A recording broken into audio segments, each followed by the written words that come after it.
This talk is about pattern reversal visual evoked potential interpretation. It is intended for the clinical neurophysiology fellows at Nick Laus Children's Hospital. I will conduct this talk by showing you a pattern reversal visual evoked potential study and asking you to choose the correct answer.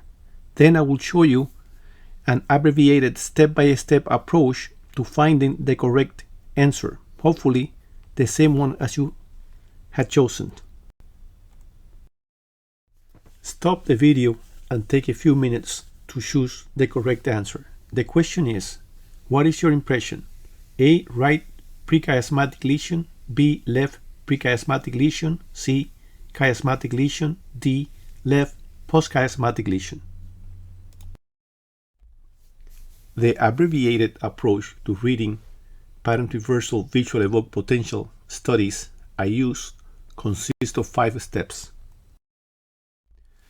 I refer to the first step as verification, to the second step as numbers, to the third step as analysis, to the fourth step as interpretation, and to the fifth step as conclusion. Now I will explain each of these steps, starting with verification.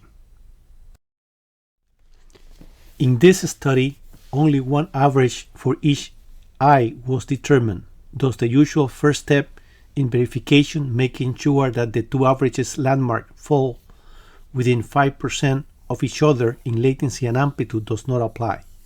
Nonetheless, the derivations should be looked at individually. In this study, only one derivation was used. This derivation has the electrode of interest at OZ and the second electrode at A1. After right eye stimulation, sagittal P100 can be clearly seen. With left eye stimulation,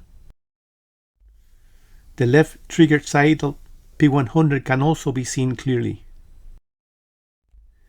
So computer labeling seems correct, and once verification is concluded, we proceed to the second step, which we had labeled as numbers. Going back to the study, we can see that after right eye stimulation, the sagittal P100 latency is 105 milliseconds.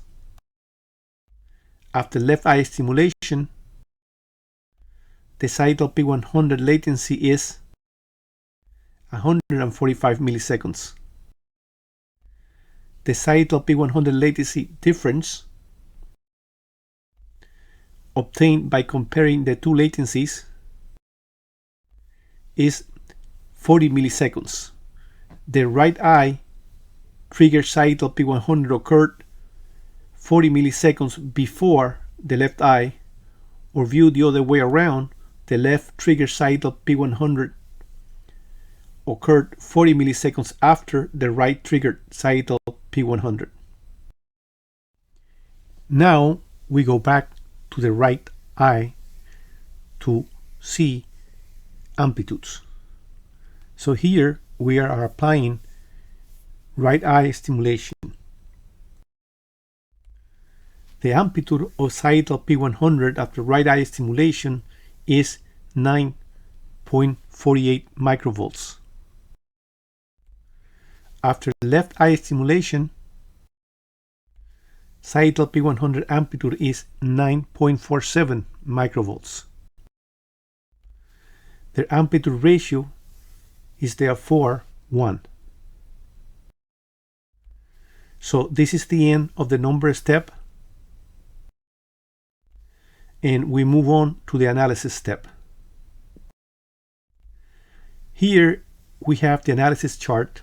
If after going through this chart you have any question as to its design, you may want to view the first case in this series for explanation as how this chart was designed. At this junction, I will start plugging the values and talking about their implications. The sagittal P100 latency following left eye stimulation was abnormal. The sagittal P100 latency difference was abnormal, not that it mattered after we know that the absolute latency of the left eye is abnormal. The sagittal P100 amplitude following left eye stimulation was normal. The amplitude ratio between the left and the right sagittal P100 was also normal. Parasagittal P100s were not recorded following left eye stimulation. Now we go to the right eye. Sagittal P100 latency following right eye stimulation was normal. The latency difference between right and left sagittal P100 is abnormal, but the abnormal sagittal P100 is the left one, since it is the one delayed. The sagittal P100 amplitude following right eye stimulation is normal. The sagittal P100 amplitude ratio was also normal. So all sagittal P100 criteria following right eye stimulations were normal. Parasagittal P100s were not recorded after right eye stimulation. Once we finish with the third step, we move to interpretation. Again, this diagram appears complicated, but as you will see, it isn't. We start by asking if sagittal P100 pathology is present. The answer is yes. As you recall, the abnormality is unilateral. Thus, it is an optic nerve lesion involving the left side. Now we move, after interpretation, to conclusion.